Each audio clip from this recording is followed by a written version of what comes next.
With the 2025 Formula One season done, we get into F1 postseason testing.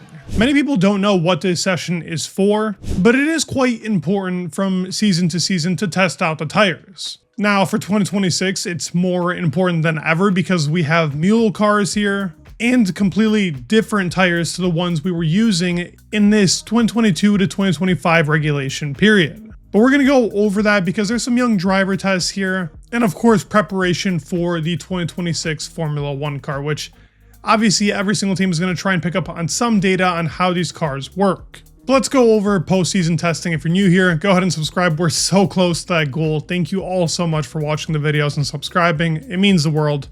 Let's get started. Now, of course, this isn't part of postseason testing, but it did just recently happen.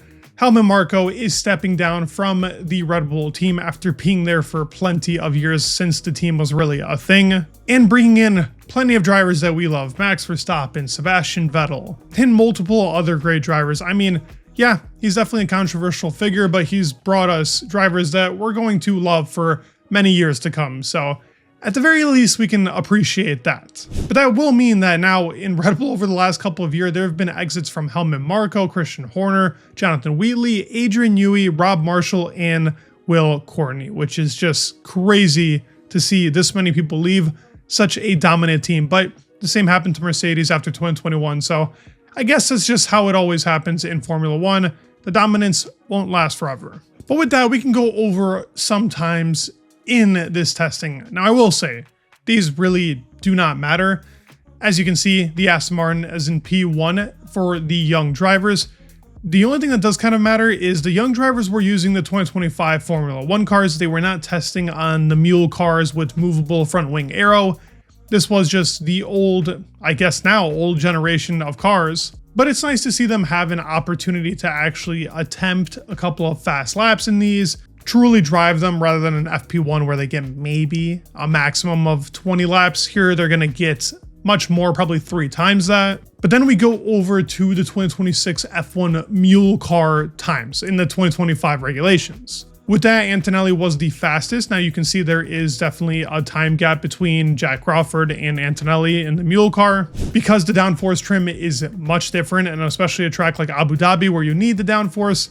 Of course, the car that has a very skinny rear wing and pretty much no front wing will be slower. But each of these drivers were testing some version of a 26 mule car. With that, we can talk about the tires. We got a better look at them. They look so much better without the wheel rims. I do like this much better. They're still 18 inches and they're just slightly thinner, but that will make a difference in the race depending on how you drive and driving styles. So the smarter drivers, the ones that are great at preserving tires, will have an advantage in the start because just like we saw in 2022 when we went from very small 13-inch wheels to 18-inch wheels, it took the drivers time to adapt because these were much harder to actually warm up. That also has to do with the tire blankets as well. That's another big factor. But in general, it'll be different.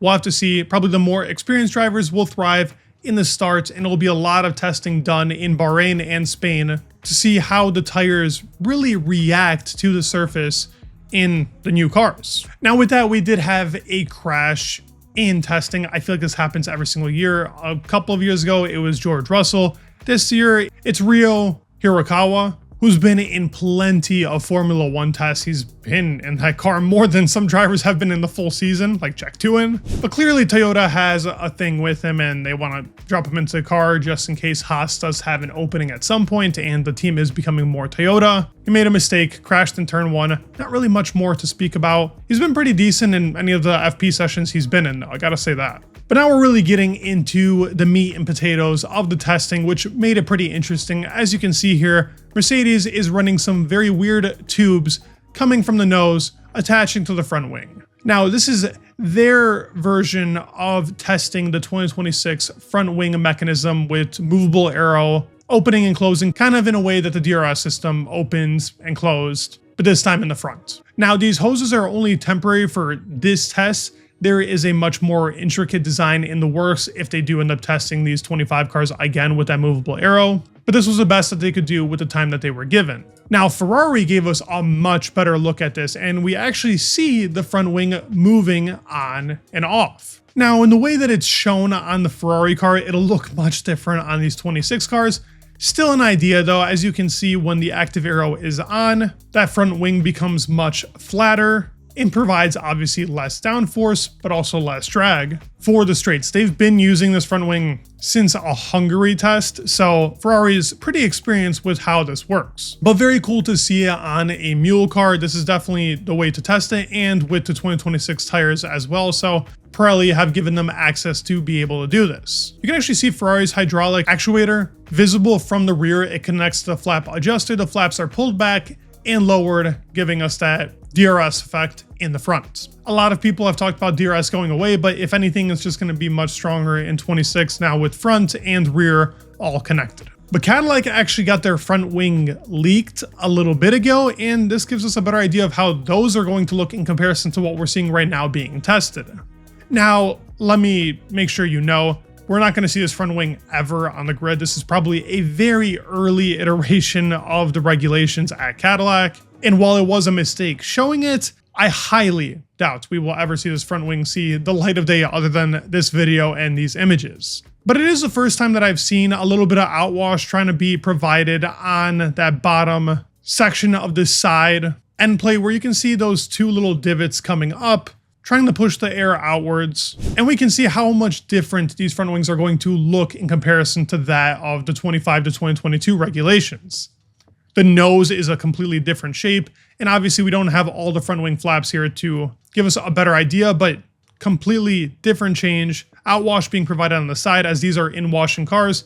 The more outwash, the better for the teams. That doesn't mean more dirty air, but that's just naturally going to happen throughout the regulation period, no matter what you do, because it's a better balance for their cars, and if they can hurt the other team, of course, that's a bigger benefit for them. But pretty cool to see. Another thing that came out from Cadillac that actually Craig Scarsborough talked about was the car has a front pull rod suspension, and pretty much similar to that of the McLaren car right now, the MCL 38, with some of that downwashing design in the anti-dive geometry. So this was a nice catch and very interesting to see a couple of little leaks from the 2026 Cadillac. And last thing that we were just told about is that the Ferrari 2026 car will unveil their car in the week of January 20th. It'll be before heading to Fiorno, their testing track, where they will do a shakedown ahead of the supposed collective testing in Spain. So that will be pretty cool to actually see a car running.